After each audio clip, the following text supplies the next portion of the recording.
I'm Max Masser and I got this from Tiana. Kind of was looking for a project, something to do, something to build, and I found this on the internet. How much have you spent so far on the car? Probably about 16 grand. So it's getting up there. At the moment it's just a matter of getting the motor built, so that's away getting built at the moment. And as I can afford it, getting more done on that, it'll probably end up costing about 6 grand to build. I think it's a lot better. You kind of get to make it your own, whereas everyone's project is different. It's not just like with this one, it comes out with a smaller motor, so I'm putting a much bigger motor in, should have more torque and be a lot more powerful. Which is good. Whereas if it was just standard, it would be not as cool, or it might be done wrong. You don't know how other people have done the work. It's good to be able to have that security, knowing that all the work's done right.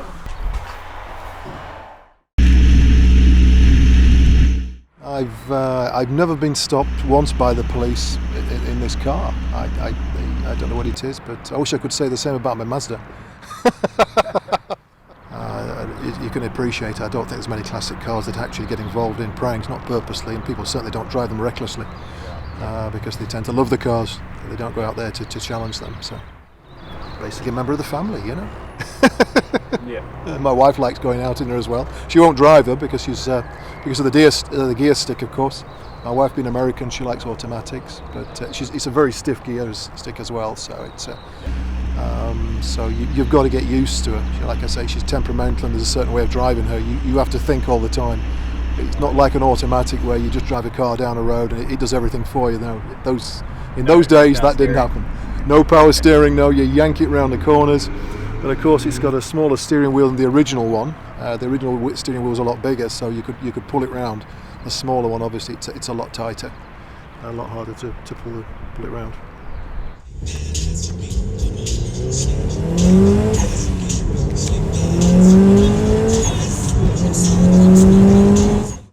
this is my 2004 Subaru Impreza WRX STI. I'm mainly just a daily driver. Gets me from A to B, but I also like it for a bit more than that. It's good for fucking, giving it a ref every now and then. I'd like to take it down to Tonga one day and see what I could like do on the drags, see what if it's actually like a 11-second car like they say they are, because it's 300 horsepower, so fuck, that would be quite cool. And I'd like to take it around a track too. It would be quite fun. You only can live once. Fucking driving this car is like driving a dream, man. It's probably the best car I've ever owned for handling and speed. It's like when you come into a corner, you don't just like come into a corner. It's like they're built for rallying, but people use them for like daily use. Like, you never understand what it's like to feel the G-force of a car until you've been in one that's this awesome. Like, just a normal car is just a normal car, but like, I don't see this as a normal car. It's a lot more fun to drive, and it's just amazing, hey? Yeah. It's just so cool. Like, you never really think, oh yeah, it's a 300 horsepower car, but you kind of got to look at it and be like, fuck, it's a fucking 300 horsepower car. Haters are gonna hate all the time. Yeah, people are always gonna hate on you if you got something better than them. Like, it's my car, I do what I want with it, you know. People are gonna always go, oh yeah, no, why didn't you do this, or why did you put that on your car? You're just like, well, it's my car. I don't care if you don't like it, I do, you know. Yeah, this is my fucking 997 Subaru WRX STI, version 4. It's currently in work in progress. It's just my project car at the moment. I did have an EJ20 in it, same as my other car, but now I'm putting an EJ25 in it. It's 2.5 litre engine, bigger turbo, fucking upgraded injectors. It's going to be probably around that 380, possibly 400 horsepower. So a lot powerful than your black Subaru? It's probably about another 80 to 100 more horsepower more. So yeah, it's going to be quite faster and it's a lot lighter too. So it's quite cool. Yeah, this car's cost me a bit of money so far. Like it's my first project, like my first build on the car. So I've learned a few things. It's been like it's been a bit rough, but it's been quite good. I've learned a hell of a lot doing it, and it's been quite hard really. Like first motor I put in, I thought it was all good, and then I found out that the oil pump fucked out and had to get a new engine. So I was virtually almost had it going, but yeah, took 2 steps back, 1 step forward kind of thing. It's it's all good though. It's what we do, you know, bum around in cars.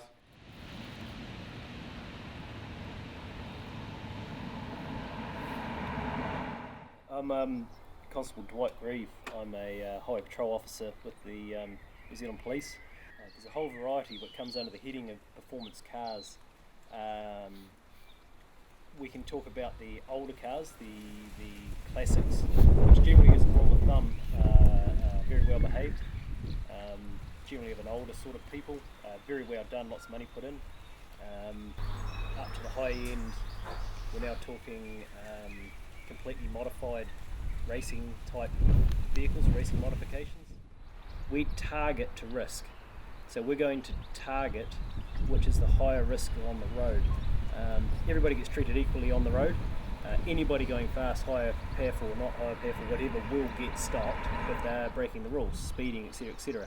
But you do find a lot of the younger people will have the performance cars.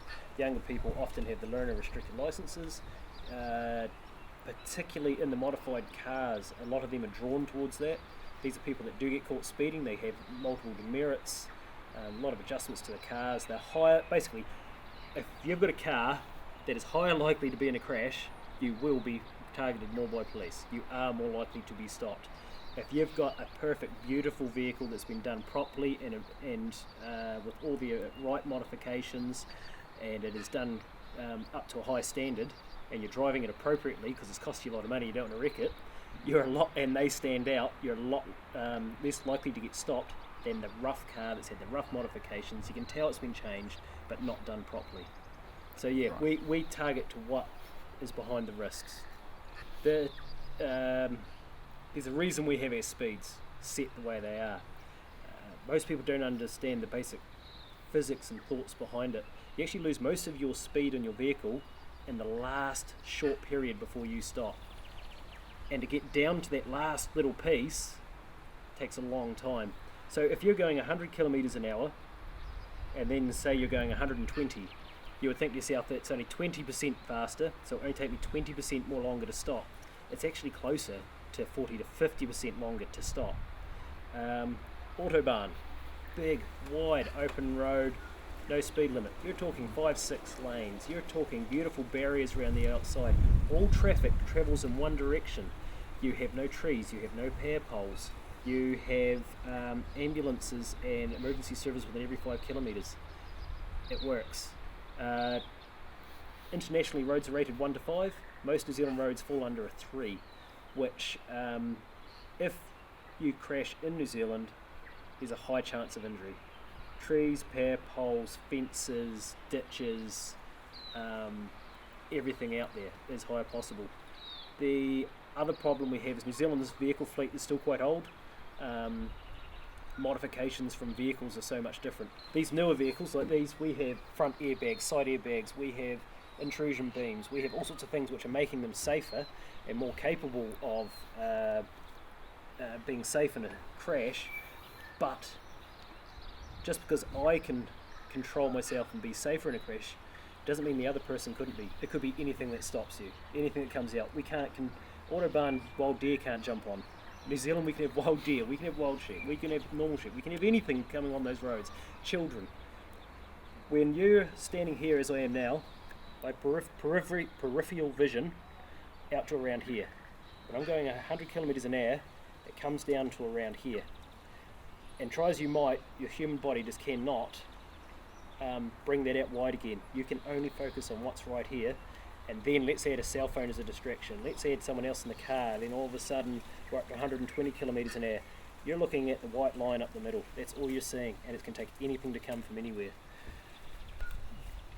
In ideal, perfect conditions, if we had all the money in the world, we could make all the New Zealand roads safe enough to go that speed, but we can't.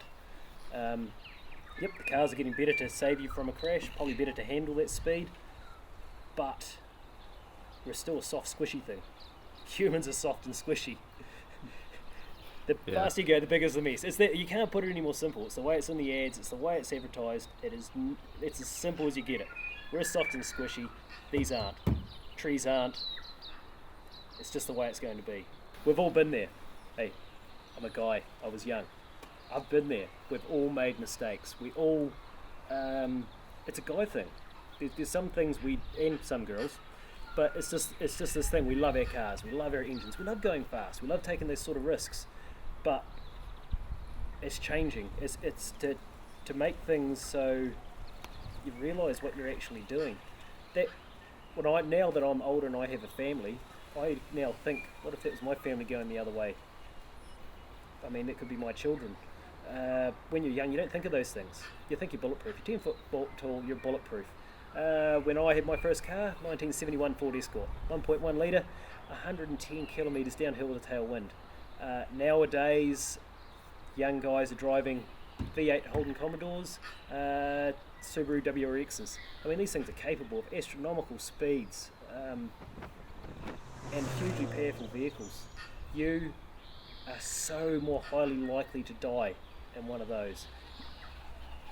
By driving one of them, you're increasing your temptation. You've got this car, it's got the power, it looks cool, you want to show off to the mates. You want to go fast because this car can do it. I can do it, I'm 10 foot tall and bulletproof. You're soft and squishy. You're going to die. You could kill anybody that easily. It's happening every year. We're losing these young guys. Prime crashes have been some ones in Invercargill. I can think of two straight off the top of my head that are just tragic cases where young guys, modified cars, showing off to the mates, and they've killed themselves and their mates. One in particular killed himself and two of his mates. Another one, he lived. His mate died. That's simple. It's just turn around. If you think you're as good as gold, look at your family. Think what they're going to go through. How are you going to feel when you kill your mate? But just think of that. Sit down for a second. Just think. What if I do this? I crash. My mate here dies. What am I going to say to his mum? That's all you can do. If you're looking for alternatives, there's racetracks. Go see it. Do it properly. Those things are like the autobahn. There's no trees, there's no nothing else. We all go in the same direction. We have nice tyres, nice barriers, sand traps. It's designed for that. That's what it's for. Go nuts, guys. Get into it. Really get into it. Just not on the roads.